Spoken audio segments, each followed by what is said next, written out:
Hello everyone, this is Timothy Mark with Alexandria. How's everybody doing today? And we are Tickle Trunk of Horrors. The website's tickletrunkofhorrors.com, tickletrunkofhorrors.com. And so, going into today's show, it's going to be a lady out of New Orleans that runs the Black Rose Tours and Weddings out of New Orleans. And she just started a paranormal group as well. So I think she said she had a voodoo priestess and what else? I can't remember. We'll get her to answer that in regards to... She's actually a psychic and a medium, so we'll get her to give the details in regards to her Dark NOLA paranormal group, and they're having an investigation this evening, so we'll get her to give us more details on who's going to be participating in that. Yeah, that would be awesome. But before we get started in that, we're going to talk about... the day turned into night, right? This is when May 19th, when the day became the dark, or became darkness, and a lot of people may not be aware of this. And on May 19th, 1780, the skies over New England became implicitly turned black. And the day was pitch black, and people really started to panic. They started to pray, and they actually thought it was the day of judgment. And now researchers really believe that massive forest fires in Canada contributed. And really, this is a date that long gone that long time ago in American spring that people forgot. And again, the year was 1780, and most people have never even heard about it. And prior to doing some research, this is a day that I wasn't quite familiar with myself. And really, again, it is the day that the day turned into darkness, and people were really paralyzed with fear. And on that day in 1780, about noon, much of New England, meaning again at that particular time, much of New America, went black. And to give a perspective into that, at midday, it became midnight. And again, it wasn't electrical blackout. There was no electricity at that time.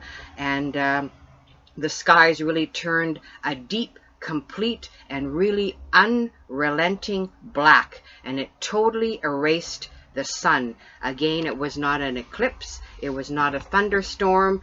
Can you really imagine in the middle of the day in May, every bit of light and sunshine was just obliterated from the sky and their total world? And citizens at that particular time would have been terrified, and they were actually waiting for the darkness to lift, and it did not. And for them, the minutes begin to feel like months.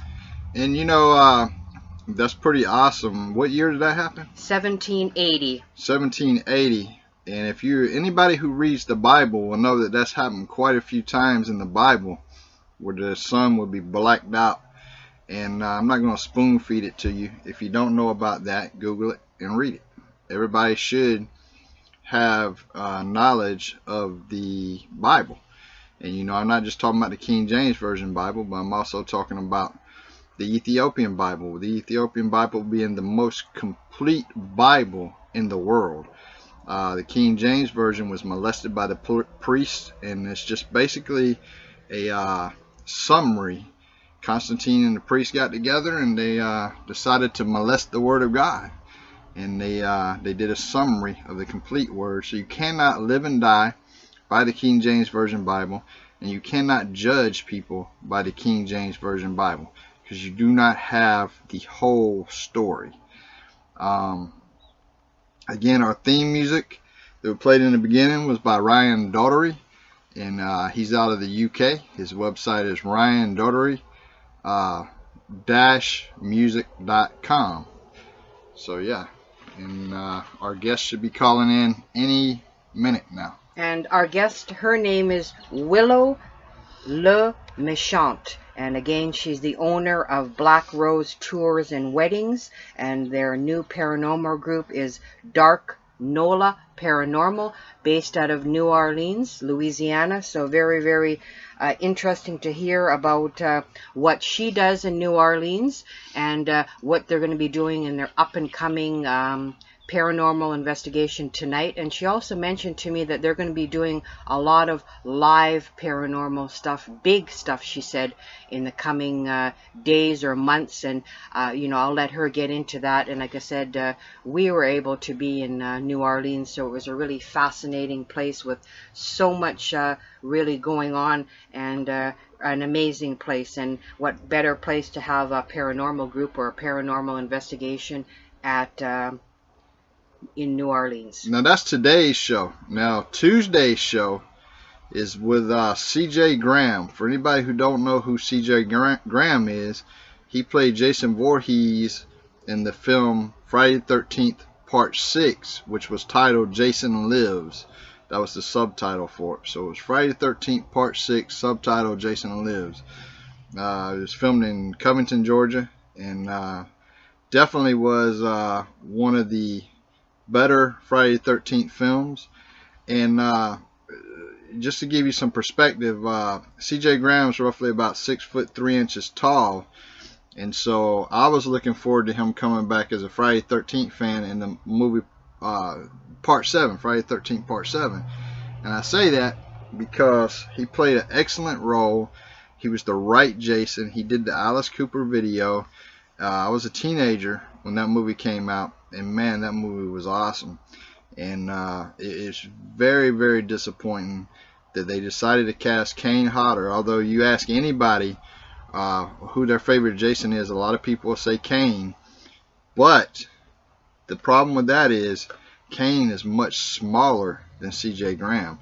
So when they did Freddy vs. Jason, the director noticed the height difference. Like Kane was shorter than he wanted, so they ended up casting Ken Kurtzinger. I wish for that film, Freddy vs. Jason, they would have went back and got C.J. Graham for that film, because he would have been the right height that the director was looking for at the time, instead of Ken Kurtzinger. But the problem is, a lot of these directors don't realize that the Friday the 13th fans follow the actors, and Jason, each actor that plays Jason puts their own spin to the character, and they got their own movements, add their own movements to the character. And so C.J. Graham, Jason Voorhees, Friday the 13th Part 6, will be back. We'll be on the show on Tuesday. Let me tell you the importance of Friday the 13th Part 6. It's the first movie where you see Jason actually dead. And I know everybody's going to argue with me about that one, but if you watch the reboot, you understand that the little boy drowned, but he did not die. And so that's the myth, the legend was that the boy died.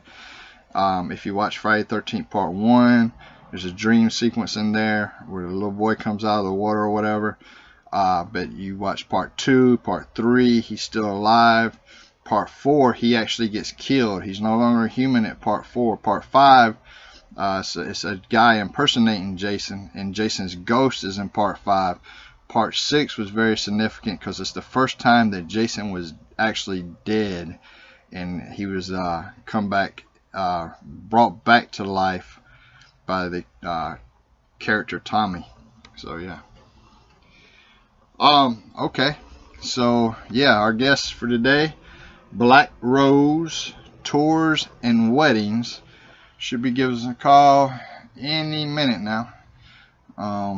And it's quite interesting too. Willow did mention that her moving to New Orleans, that she found that her past life connection had really heightened, and as well as her spiritual gifts had really heightened. And she said that New Orleans is the best place that she's ever lived. So very, very amazing. And again, she'll kind of go into what she does. And like I said, they're planning on doing a lot of overnight big events coming up in the near future. And Timothy mentioned in the investigation. Here goes our caller from New Orleans. Let's go ahead and do it. Her name's Willow.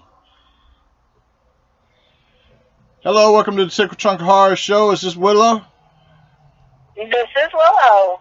Hey, how you doing? This is Timothy Mark with Alexandria. Hi, I'm doing great.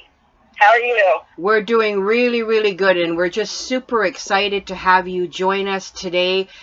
in the show. Just fascinated on what you do, and I'm more fascinated on the location that you're able to call home. So again, we would like to welcome you to Tickle Trunk of Horrors, and thank you for joining us.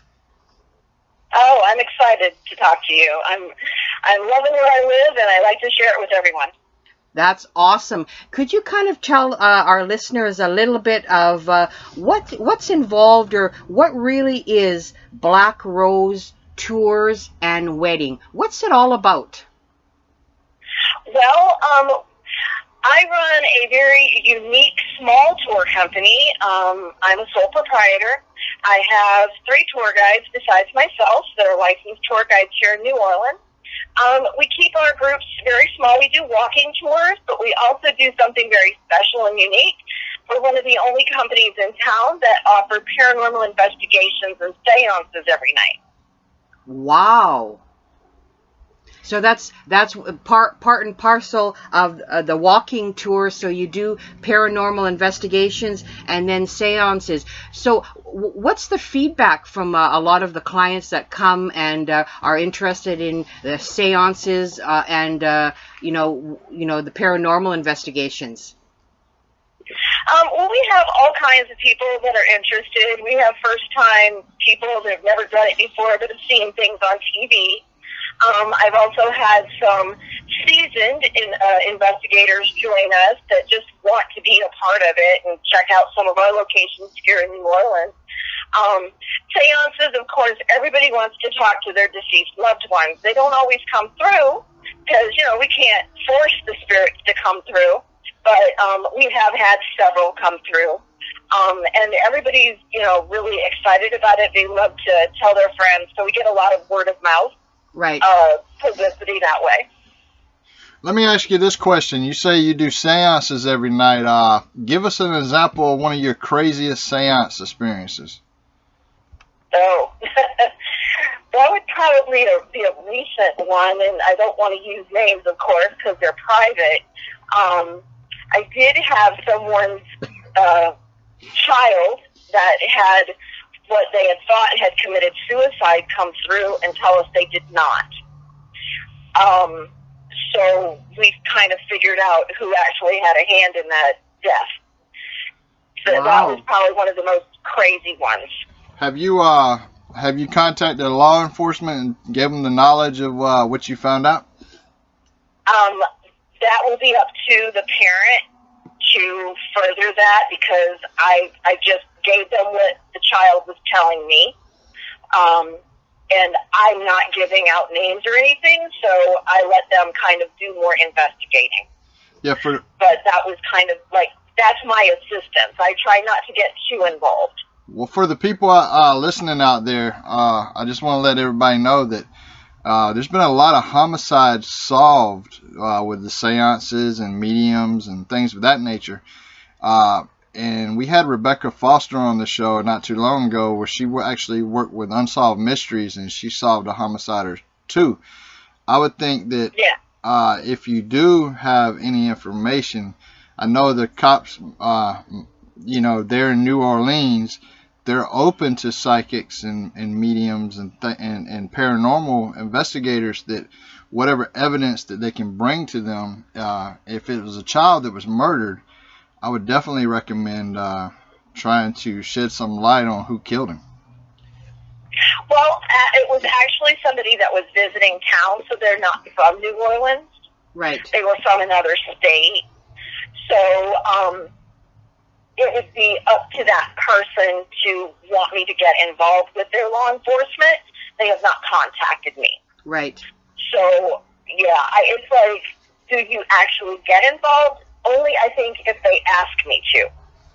Right. I mean, that's sort of how I kind of approach it. That's sort of a hard line, being a psychic or a medium, on how do you stay on the line? Do you cross the line? Sometimes that can be a hard choice to make, because you don't want to cause more hurt or damage, or just maybe interference, maybe, for a lack of a better word. Right. And this person also told me that I was not the first one to tell her that. It was another psychic that had already told her as well. Let me ask you this question, because you got a very interesting name, the Black Rose Tours and Weddings. Can you give for our listeners just a description of, like, if they want to get married in New Orleans, like what kind of type of wedding ceremonies do you do and perform there? Well, that again is kind of unique. I do everything from just regular legal traditional weddings. I also do pagan hand fastings because I've been a Wiccan High Priestess for a number of years. I also do character weddings. So I've done a zombie wedding at the Haunted Mortuary as their vampire minister during Halloween one season. That one ended up on TV. That was fun. We have also done just voodoo-themed weddings. We do Gothic weddings. We let the customer, the couples, kind of tell me what they want. I just work with them hand in hand to make it as creative and unique as possible. And then we also offer tarot readings for their guests or take them out on tours. So we do the whole package as well. Wow, that's pretty incredible. So it's definitely a different, a different experience and a different way to go about. You have different methods so people can get married no matter what their religious beliefs are, which is good. Right. And this is something that I just learned about you that I didn't know, was that you said that you were a Wiccan High Priestess. Now, could can you explain, like, what that role would entail, and how long have you been doing that? I became a High Priestess back in 1997. It's really about the Wiccan traditions. I'm more eclectic. I don't follow one of the major paths of Wicca. Right. Always eclectic. I've got too many different beliefs, from native traditions to voodoo now. I just bring it kind of all together. But when it comes to Wicca, it's the pagan tradition of being polytheistic. So people want to bring in all of their gods and goddesses into their hand fasting. Right. So for me, I do mostly those rituals of hand fasting now, rather than all of the pagan Sabbaths. So, but I do have the training in it so that I can also lead people and guide people. I try to, as an ordained minister, because that's part of what I do, I try to kind of guide anybody, no matter what their spiritual path is, to finding their way. Right. Finding answers. Mm-hmm. That's very, very fascinating. And I know when I spoke with you, you had mentioned too that upon moving to New Orleans, you had noticed that maybe your spiritual had awareness, or maybe your ability maybe had heightened. Is that sort of correct? Did I understand that correctly? Yes, I really do believe they have, over the last 8 years, increased a lot for me. I don't know if it's the actual spirits, because we have so many spirits here that are helping me with that, but it's just like more awareness. I learned more about having the ability of psychometry, which is holding objects and getting information from them. Right. And so, I've learned a lot more. The spirits tend to come to me a little bit easier now that I've come here. Might be just because there's more of them to come to me, but it just feels like it has increased a lot.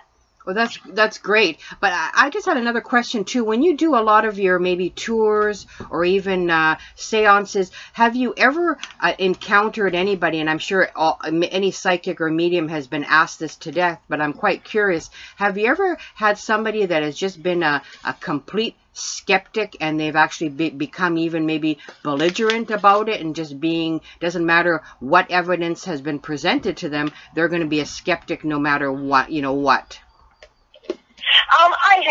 I have had that. I think we all have. No matter if you're giving them the name of the person that is coming through and telling them about themselves from their past, they still won't believe you. And generally, it's because I find it mostly happens with couples, that one is the believer and one is the skeptic. Right. But the other one that's the skeptic got drug along, kind of forced to do it.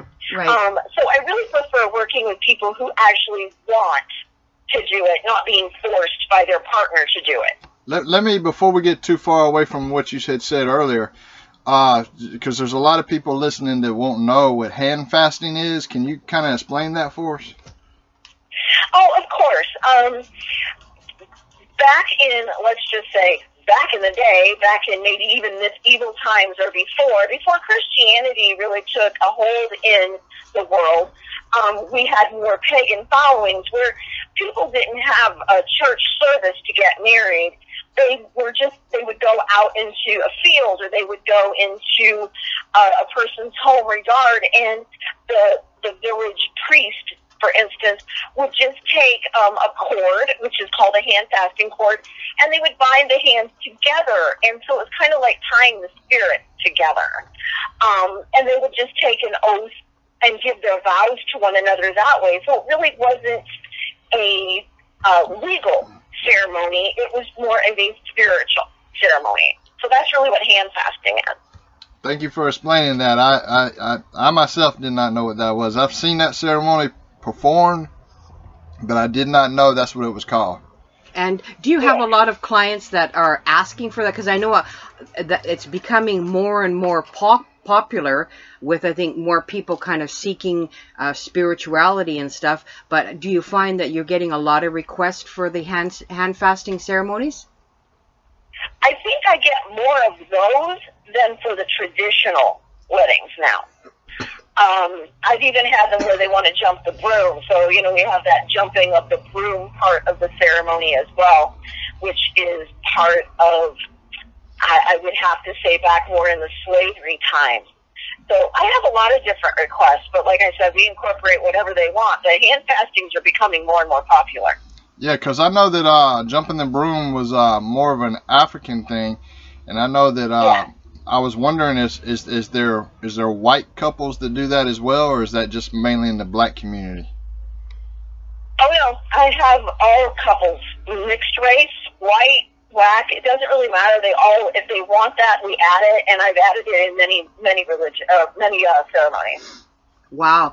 And in the stuff that you do too, do you have a metaphysical shop, or do you have any kind of metaphysical items that are available to people that are wanting, or you're more into again the tours, the weddings, and then the seances? I personally have made like voodoo dolls and gree bags and things like that. I don't have an actual shop. I have different friends that have their shops, so I kind of shop through them. I do make the jumping brooms. I make the hand fasting cords for people. So that's part of it. I guess you could say I'm very crafty. I've been that way all my life. But no actual metaphysical shop yet. I'm working on that.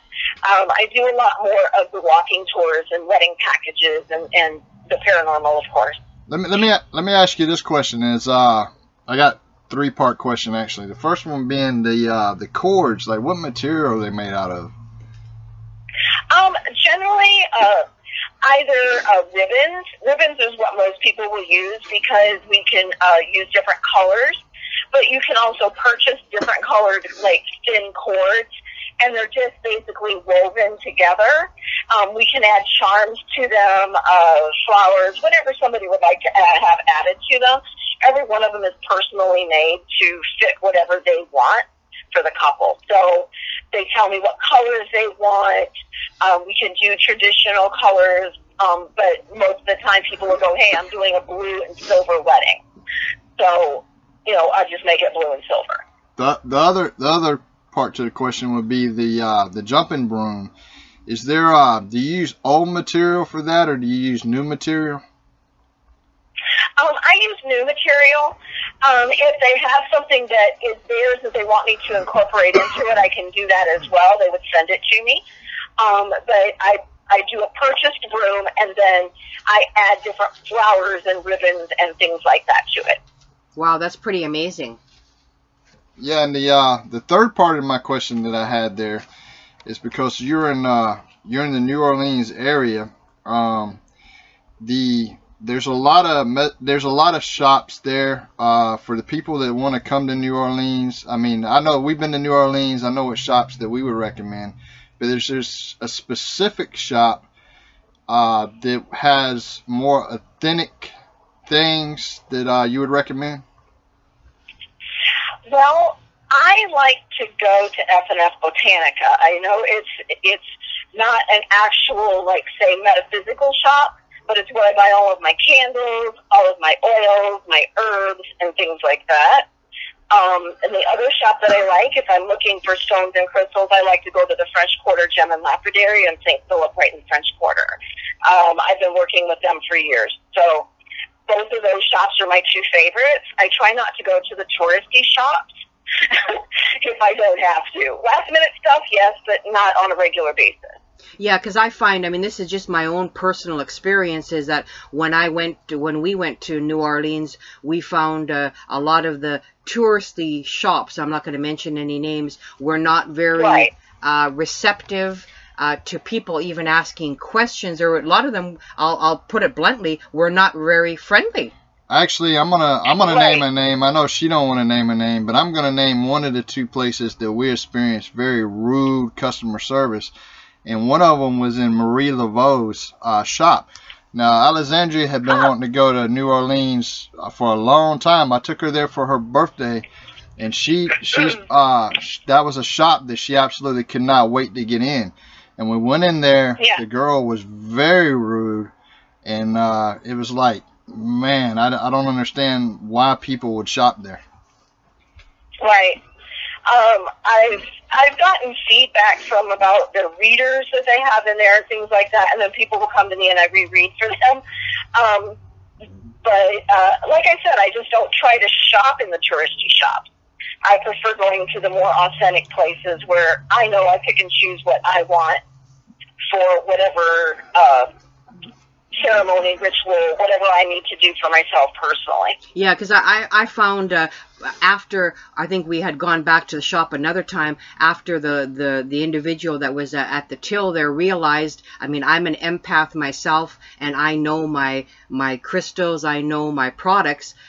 I guess she realized that she couldn't kind of really pull the wool over my eyes, and she wasn't as standoffish, really. I guess when you're meeting somebody that kind of knows what it's all about, you can't fool them. So she really changed. She kind of shifted gears in her attitude. And I had just thought that if you're trying to make business or make money, at least be receptive to people if they have questions, and, you know, don't steer them off your shop. And have product knowledge, because I can tell you that the second time that we went back in there, we had a different experience, but that was too little too late. The first impression is very important. And it pissed us off so much that we were actually going to open a shop in New Orleans ourselves and just undercut all their business is what we were going to do. Well, I would welcome that.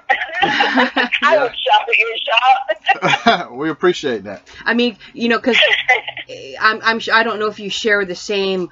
This is kind of my personal motto, is that, you know, knowledge really is to be shared. And I mean, that's when you're working with spirit. I mean, you're supposed to kind of share the knowledge and not want to hoard it. And I mean, as long as you're dealing with people that are going to use it for the way it should be used, I mean, we can just all benefit from even sharing ideas from each other. I mean, it's no use hoarding in a corner saying, I'm not going to tell you this. I mean, that really doesn't solve anything.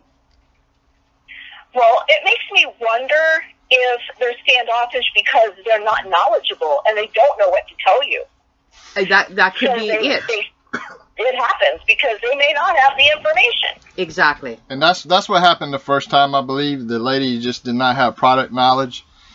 And, you know, we were asking her questions because we're in the field that she just couldn't answer. So, yeah. And I mean, I'm actually fascinated too about your walking tours, because I know that when I was in Edinburgh, Edinburgh is a city that's huge with the ghost walking tours. I don't know how many tours they have. You can go underneath the Blair Street vaults, and I mean, they've, you know, Oh, wow. they've got more tours there than I think even restaurants when you go on the Royal Mile in Edinburgh, and it's a huge, huge business. So how do you, are the public really receptive to walking tours, and do you find that, you know, you get a good group when you actually have walking tours? And how do you book your walking tours? Well, my walking tours are booked through my website and by calling me directly on our business line. The website is BlackRoseNola, NOLA.com. Right. That's one way. And there's a phone number right there on that website. So if they are having issues with booking, or they want have some questions answered, they call the number, and I'm the one answering the phone. So Right. I'll be giving them the information. I think we get a lot of really interesting people. We get the people that want to stay in smaller groups. We never go over 15 people in a group. Right. If I have more than that, I get one of my other tour guides, so we always will split it up. My thinking is we have a lot of, I like to call them the cookie cutter companies out here. New Orleans is for the big tourist industry where you can have up to 28 people in your tour group. It makes it a little more difficult, though, even for the tour guide to keep them all kind of wrangled in, and to be able to share the words. The stories, you have to screen them to make sure everybody can hear, and that's not something that I like to do. I like to have more of an intimate group, so my tour guides can bring the people in closer, and if somebody has a question, we can answer it for them. Right. So I think most people like our groups because of that, our tour company because of that. And we also offer private tours, so we can customize them to like a group's interest. We have everything from our City of the Dead voodoo tours, so we take them into the St. Louis No. 1 cemetery. Right. We do that twice a day, and we talk about voodoo history along the way. And then we do a dark history and legends tour every night. You can add the seance with that if they want. And then we also have a murder and mayhem, which is more of the actual dark crimes that have happened here way back in history from the 1700s on up. Wow. So we have a lot to offer. People can say, hey, I really want some of this, but I'd like some of that. We kind of mix it together for them for the private tours. Let me ask you this question. In your tour, do you, because you say you go into the cemetery, I know that we do not support the Marie Laveau shop, but Marie Laveau, the person, we definitely are a believer in. Do y'all go to her grave at all? Yes, we do. That's one of the main things that people want to see. We also have a nice voodoo museum here in town as well. That's something that I always try to let people know about if they want to know more about voodoo. But we do take them to Marie Laveau's grave, and we take them to Dr. John's grave. So we do take them into the cemetery and show them the important tombs and talk about the history in there as well. Yeah, we visited the Voodoo Museum. That was great. That was a great museum. I would recommend that to anybody if you're going to go to New Orleans. Is you have to take in that Voodoo museum. It is a must. Isn't it? Yeah, and it's small, but it's so informative, and you really feel that energy in that building. Absolutely. That's what we felt the same way. I mean, I could have spent the whole day in there, but I mean, you know, they get a lot of people, and we actually went there on a day when the air conditioning was out, so with a lot of people going through. No. Yeah, but I mean, it was so worth it. And now going into, you had mentioned too that you had just started Dark Nola Paranormal, a group. I'm excited to hear about that. What's that all about? Well, I needed to really kind of have more of an organization. I had some investigators for the paranormal, but I wanted it to actually have more substance. So we have 4 co-founders. Names are Michael Bill, Otter Campbell. We have Rob Pryor, who we go and call him Oz because he's our tech guy, and myself. We all come from different backgrounds. Michael Bill is a voodoo priest. Otter is more of a Santeria priestess. Mm-hmm. Of course, you know my background. And Rob Oz is more of our tech guy, so he can get all of our evidence together. He knows how to handle all the equipment, and I really needed him. Right. So, but we are now starting to put together some overnight investigations. We have one tonight that was booked through Black Rose Tours for a group of about 15 to 20 people. And we're going to be going to a haunted Airbnb that my friend Otter owns, by the way. So it's a great place to stay. But we got a lot of stuff, a lot of evidence come up during our preliminary investigation last week. We got disembodied voices, EVPs, orbs that were just unbelievable. I was going over the evidence again last night. In like a 2-minute and 47-second video clip in the one room, I counted 16 orbs. Let me ask you this question, because we do plan on going back to New Orleans again. And what's the name of the B&B? So when we go back, we'll know to stay there? You can look up Otter on Airbnb. She does have a listing. It's OTTER. Okay. I don't know the exact website information, but if they contact Black Rose Tours, I will gladly pass along that information. Do they have parking there? Because I noticed that was a big problem in the French Quarter, was parking. Well, where they're located, they're in the Bywater, right outside of the French Quarter. There's street parking, but it's ample street parking. Okay, that's good to know. Yeah, that's really good to know. Yeah. So you're saying that go ahead. So I'm just telling you that is a very interesting place to stay. I really enjoyed it.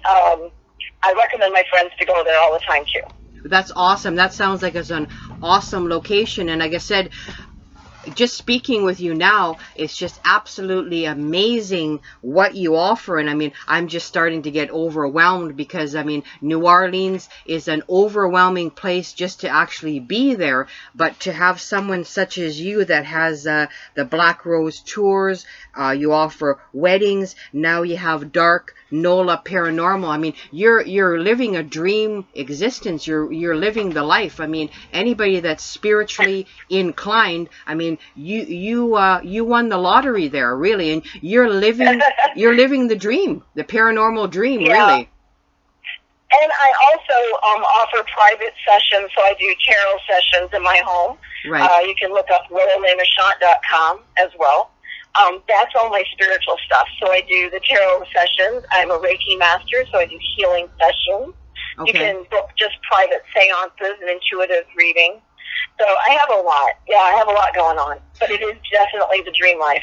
That's what I'm saying. And are a lot of your customers are from word of mouth? That do you do advertising, or a lot of your customers are word of mouth through, you know, they go to a shop or they visit one of your friends and then it's just passed through word of mouth? How do you get your clients? I do get a lot of referrals. I'm also on Yelp. I get a lot of people through Yelp. But lots of people just tell me, hey, I Googled you and found WillowLeMechant.com, and here we are. So, but yeah, definitely a lot of referrals from the different shops and different tour guides from other companies because they don't have anybody to send anybody to. So we do get a lot of referrals for like the tarot readings and things like that from them. Weddings, well, people see me on Facebook because I have all of the pages on Facebook as well. So I just get referrals and people coming from all different directions. So it sounds like to me, and it would sound like to our listening audiences, that you have a lot going on at all times, where you have people either for the tours, the weddings, now, like I said, the private sessions in your home, the seances, and now you're going to be more busy again with the Dark Nola Paranormal and doing up-and-coming investigations. Yeah. I'm excited. I like to be busy. Let me ask you this question, because if anybody watches the Dead Files, Amy Allen likes to say Reiki Master all the time. That's like her favorite thing to say. And you said that you're a Reiki Master. Like, for the listening audience out there, because what is a Reiki Master? What is that? Reiki is a Japanese healing energy method.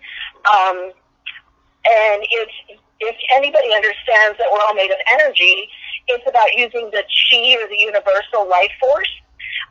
The Reiki practitioner, Reiki master, will channel that energy through the crown chakra, and then it goes into our heart chakra and out through our hands.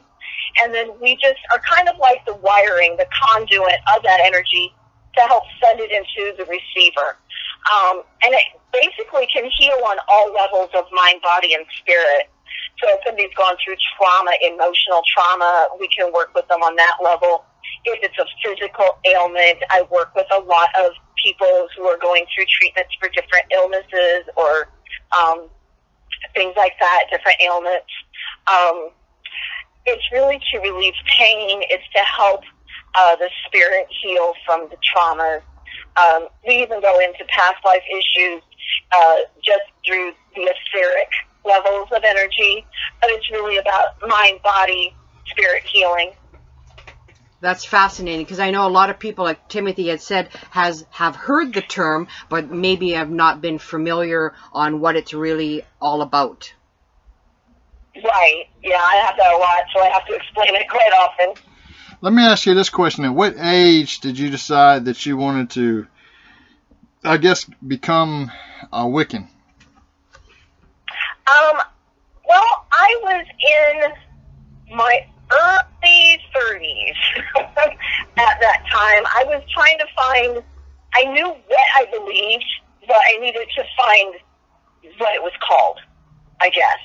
At first I said I'm a spiritualist, but that didn't say enough, because I felt like at that point of my life I needed more ritual. I needed more trigger objects for my mind to focus tools. And so through a wonderful professor I had when I was going to Purdue University, he kind of directed me to this metaphysical shop where I was able to meet other Wiccans. And I just fell in love with the group. So I learned a lot from them. And I think what I found interesting about you in particular, Willow, is that you said that you really sort of began your spiritual path at a very early age. It says on your website, age 3, when you began to hear and see spirits around you. I mean, I'm an empath, so I have the same ability at a young age. You know, spirits would just start appearing to me, and sometimes you get confused at that age. You're not knowing what's really going on. And I also read that you really started at age 15 when you began to learn to read tarot cards. And I thought that's absolutely fascinating that, you know, you've really been doing this since a very, very young age, and it's not just a business, it is a lifestyle for you. Right. It's basically, I took who I was so that I could direct all those energies into helping other people. That's really from the deceased people to the living people. I did not read cards until I was, for the living, until I was about 29. Because I really felt like to help somebody, you have to have life experience. And honestly, I don't think that until I was 29, I had any life experience to really help people. But by 29, I had all my children. I was going to college and I kind of went backwards when I was young. So I had my kids, then I went to college. But it was at that point I realized, well, people were coming to me to ask for advice. And like, well, maybe I can help them through tarot now. And so that's why I waited. But I really trained a long time before I would help somebody, that I felt confident in helping somebody. Hey, Willow, since you've been using tarot cards for so long, what would be your most favorite tarot deck? My favorite tarot deck, the one that I use most often, is the Gilded Tarot. I really just love it. It's created by Barbara Moore. Willow Le Mechant is the artist. The artwork is just amazing. I teach some people also how to read tarot, and they find that the imagery is very easy to connect with. So that's probably my favorite. I have so many decks, but that I would have to say is my favorite deck.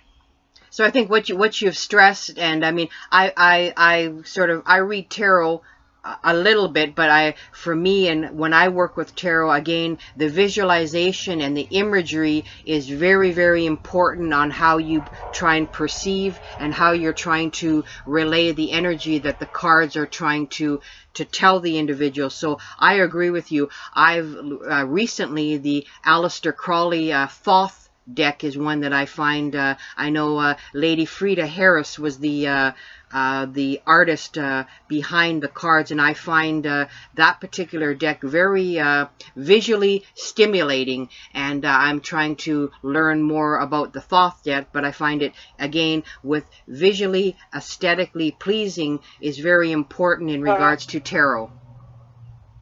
Oh, totally. I've seen some decks that I could not relate to at all, and then others that are like, okay, I could get used to this deck. I also work with some oracle decks, but that's more for my personal use. Right. Sometimes it's hard to read tarot cards for yourself, but to talk to the fairies or talk to a higher being and go, just give me some advice through an oracle card, please. Right. Sometimes that's what I need personally. And you just piqued my interest again. You mentioned fairies. Obviously, you believe in fairies and fairy entities and beings. Oh, totally.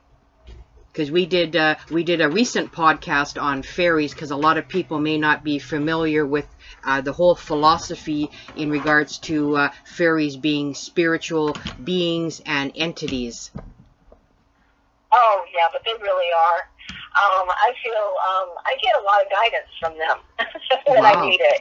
Oh, that's incredible. That's something that I wouldn't have thought to hear from you, but it's giving sort of credibility to a lot of people that may think that fairies are just in fairy tales, again, for excuse the pun on the word, but they do exist. And I mean, my background is a Celtic background, so fairies were very real to us in the UK. Right, yes. Well, I have more of a Celtic background myself. My grandmother was from Ireland. My grandfather's from England. So I think I got most of my gifts from my grandmother. Right. As a matter of fact, it was right after her death is when my gifts started to appear. Wow. She was actually the first spirit my mom said that I saw. That she knew I saw. What age was that, if you don't mind me asking? A little bit over 2. Right. I had almost died from an anaphylactic shock from penicillin. Ooh. When they took me out of the hospitals, a few days later, my grandmother had passed away. So they didn't take me to the funeral home because they thought I was too young to see Grandma in the casket. Right. So they just took me to the funeral at the church. And I guess my mom says as they were carrying the casket out, I started to pull from her arms, and I kept going, Gamma, Gamma, because I saw her walking. Wow. And I was very close to her because she always watched me when I was a baby. And so my family, I guess my mom said everybody's mouth dropped open and said, wow, she got Grandma's gift, because Grandma was a seer, as they said. So let me ask you this question. Yeah, so I think I got her interest. Let me ask you a question I try to ask all of our guests, and that is, do you like horror movies, and if you do, what's your favorite horror movie? Ooh, that's a good one. Horror movies. Well, I like so many. I would have to say I really enjoyed, if you want to talk about vampires, because to me that's a horror movie, I liked Queen of the Damned. That's one of my favorite too. That's one of my favorite vampire movies. I think I've watched that over and over. I think it's just the way that it's done and how it's been portrayed that I mean, and bringing the Egyptian origins into it. I'm fascinated with Egypt, so I thought that was I really liked how they wove that into the story. Oh yeah, and I'm part of the vampire community here as well. So it's just kind of something I'm drawn to anyway. Right. We're going to have you on another show because that's another topic that I'm completely fascinated with, the vampire community. And I don't know if you're familiar with, but I'm a historian, and I've had a friend tell me, my son was actually in Paris, and he told me, I forget where the street is, but it's a street somewhere in Paris that's been around for centuries, that there's been vampires, there's been people that are werewolves that have coexisted with society for centuries. And since he told me that, I've been sort of hungry for more knowledge in regards to these individuals that have coexisted with humans in plain sight. Oh yeah, yeah, totally. Yeah, I would be interested to go there myself. I have another question for you. So what is the best way for listeners, again, to get in contact with you for all the services that you offer? Well, the easiest way is to go on my two websites, blackrosenola.com right, and willowlemechant.com. So you've got two websites. So if they're interested in tours and then the personal services that you offer, whether there be seances or tarot card readings, and like I said, there's weddings as well. So, and then are you going to have a separate website for your new Dark Nola Paranormal coming up? Yeah, we're going to be doing that as well. Right now we have just the Facebook page. I mean, literally, I just set that page up a few days ago. Wow. When we came together to come up with the name and everything. So that's in the works. But keep an eye out for that, because I think we're going to really have some great events coming up, especially around Halloween. Right. We're going to be putting on a big event. I want to do an overnight somewhere for a paranormal investigation. And last year it was really big. This year I think it's going to be bigger.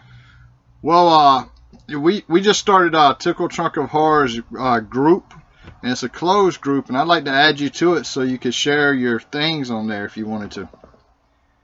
Oh, I would love to. Thank you. Yeah, we definitely appreciate it. Well, we're running out of time right now. We definitely appreciate you joining our show and educating us on some of the terminology. And you've been an awesome guest. My pleasure. And like I said, people really, like I said, Black Rose Tours and Weddings, and then Dark Nola Paranormal. Keep me in the loop. I want to hear all about the exciting stuff. And like I said, we would like to in the future have you on to speak on the vampire community. That's another fascinating. A lot of our listeners have been asking for somebody from that community. If we could get a guest, we'd love to have you on. Oh, that sounds like a lot of fun. Okay, Willow, thank you very much, and we'll be in touch with you with the appropriate links. And have a great investigation tonight, and I look forward to reading and seeing all about it. Oh, I'll be posting some evidence. Awesome. Take care. Thank you. All right, thank you. Thank you. Bye. Bye-bye. Wow, you talk about somebody who's got to be incredibly busy as a Wiccan Priestess and a Reiki master, and she's a Wiccan Priestess, a Reiki master. She reads tarot cards, does tours, weddings, and seances, and now with Dark Nola Paranormal, their investigation tonight, and they're going to have huge events coming up. Wow. And she started this when she was 15 years old, getting into this side of stuff. So it was at age 30 she got into Wiccan, but she'd been into it by age 15. She just didn't know what Wiccan was when she was 15. And again, she started to see and hear spirits at the age of 3. So she's really living the spiritual lifestyle. It's not a business for her. This is her everyday life, and it's sort of something that we can relate to. Yeah, exactly. And it's just amazing. Like I said, you know, we didn't even really touch on the tip of the iceberg on all the stuff that Willow does, and she's huge in the vampire community in New Orleans in regards to all the services. You know, I'm sorry that we didn't know about her when we were at New Orleans to take one of her private tours. I would have liked to take her tour. Well, just to let people know, here's the thing. There's so many fraudulent shops in New Orleans, and there's so many rude ass people working at some of the touristy shops there that she was talking about. Again, let me establish the difference. There was a voodoo priestess named Marie Laveau who lived a long time ago, okay? And you have these group of assholes that took her name and created a shop out of it. They're very rude, and it's nothing to the... It should not even be called Marie Laveau's. They pissed us off so much that we were actually going to open up a shop there just to undercut all their business, and we may still do that, but because they don't have product knowledge. And if you're ever in New Orleans, Marie Laveau's shop is horse shit. Well, I think what this particular, the Marie Laveau shop maybe was trying to do is that they're really trying to swindle and take advantage of the tourist trade. They're nothing but a tourist shop, really. Yeah. It's not somebody that's in a practitioner or is really in working with spirit. I mean, like they didn't have said, product knowledge. Yeah. Unless you're in a lurch and you need some ingredients, that would be your last resort. But they're really geared at the tourist trade, where they could charge an arm and a leg for something just because they bought it and using Marie Laveau's name. Because a lot of tourists go there, they get drunk, they'll go into the shop and get ripped off. And, you know, yeah, they're using a genuine name for an ungenuine purpose. It's just horse shit, really. Well, it's all about making money. And then the other two shops we checked out, I caught one of the guy lying about demons. Anybody knows me, I am a demonologist, and I caught one of the guys lying about demons to a group of tourists. So we were definitely not taking his tour, and that was on a different shop. I don't even remember the name of that shop. And then we went to this other shop where the lady was just a real bitch. Well, she had some kind of a bottled blood, she said, that was on True Blood TV show, and she was a real... I don't know what was wrong with her that day, but maybe she should have just closed the shop, because... So if you ever go to New Orleans, definitely stay away from those shops. Well, educate yourself on, you know, maybe plan out... I know it's exciting being there, everything's nonstop, but just check out Willow's shop. Yeah, she don't have the shop, but she's got the tour business, she's got the paranormal business there. She can take you to the cemeteries and Black Rose Tours and Weddings. Definitely recommend that one.